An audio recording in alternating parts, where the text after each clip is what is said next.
I finally watched ReZero. Yeah, I know, it's 2026. The show came out in 2016. I'm 10 years late into this thing, and man, I'm a little annoyed at myself. I remember when it first aired, but stopped around episode 3. Turns out I quit right before it gets good. And I kept seeing Rem everywhere. Fan art, memes, best girl debates going back almost a decade. I have a buddy of mine who has been mentioning her for years, and I just shrugged it off. I just figured it was hype. You know how that goes, but no. This one's real. Season 4's been airing a while, and I hear it only gets better from here. I'm not there yet, still processing everything Season 1 just put me through. But if the first season alone hits this hard, I think I'm in trouble. For anybody else who somehow missed this, ReZero aired in spring of 2016. 25 episodes produced by White Fox, based on a light novel series by Teppei Nagatsuki. At first glance, it sounds like every other isekai. Regular dude gets transported to a fantasy world. There's a girl, there's magic, there's adventure. Cool, we've seen this. Except, and here's where it flips, our guy Subaru has one ability. When he dies, time resets. He wakes back up at a checkpoint and nobody around him remembers what happened, only he does. It's kind of like Groundhog Day, but Phil Connors never had to deal with a witch's curse. Witches, man, you just can't trust them. Subaru has no magic sword, no overpowered stats, just a kid who dies a lot and has to figure out why, alone carrying all of it every single time. That's the setup. Sounds easy enough, but trust me, what they do with that premise is anything but. Here's some context that I think matters. When ReZero dropped in 2016, isekai wasn't the bloated genre it is now. Sword Art Online had set a certain standard. Konosuba was out there being a parody. By the way, I love Konosuba. And then ReZero just walked in and changed things. According to Crunchyroll, it was one of the most watched anime on their platform in 2016, across countries all around the world. It basically proved the genre could go somewhere dark and earned, and still be a mainstream hit. So I'm watching this thing a decade later, with all that history baked in, which is kind of a weird way to experience it, but also kind of wild. I came in knowing the memes, the discourse, the Rem vs. Amelia wars, and still got.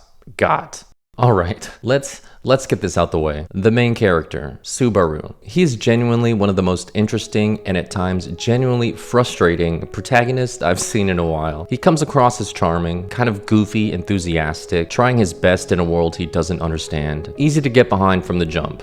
And then the show just utterly breaks him in a way that makes complete sense given what he's going through. This guy is dying over and over, watching people he cares about get hurt. And he can't tell anyone about it because the one rule of his ability is that he can't reveal it. So he's carrying around all this grief and trauma completely alone. The deaths are just, my goodness. So when he crashes out, when he gets petty or jealous or makes a terrible call, I got it. I didn't always like it, but it is what it is. I mean, I know all too well how some MCs can infuriate you. If you watched Ava, you know what I mean. Shinji had us all screaming at our screens for a whole different set of reasons. Hey man, I don't think anyone's gonna beat this kid. He's on a different... And this is the move the show makes. Most isekai protagonists are wish fulfillment machines. They're power fantasies. Subaru is almost the antithesis of that. He's a guy who thinks he's in a power fantasy, and the show slowly dismantles that idea episode by episode.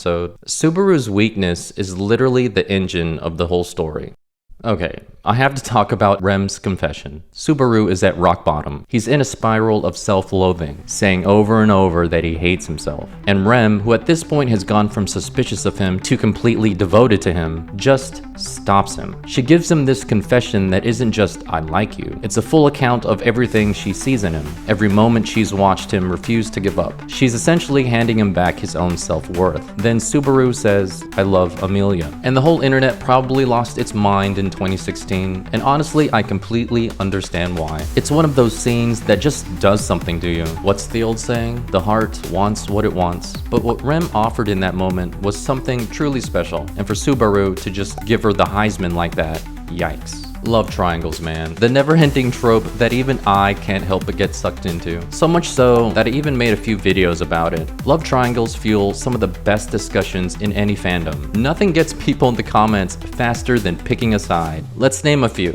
At the top of my head, there's Shinji, Rei, and Asuka, Naruto, Sakura, and Sasuke, Guts, Kasuga, and Griffith, Rick, Lisa, and Minmay. To this day, I still can't stand Minmay. There's Lloyd, Yor, and Fiona, Inuyasha, Inuyasha, Kagome, and Kikyo, Cloud, Tifa, and Aerith, David, Lucy, and Rebecca, and my personal favorite, Rico, Carmen, and Dizzy, out of all the love triangles. For me, the subject of Rico, Carmen, and Dizzy has been brought up the most. Friends, family, coworkers, doesn't matter. Everyone has an opinion. One thing I've noticed with love triangles is that it basically boils down to two forces: following your dream or following your heart. And somehow, every single time, the internet picks a side and never lets go. If you're asking me who I would pick between Rem and Amelia, at least in season 1, that's easy. It's...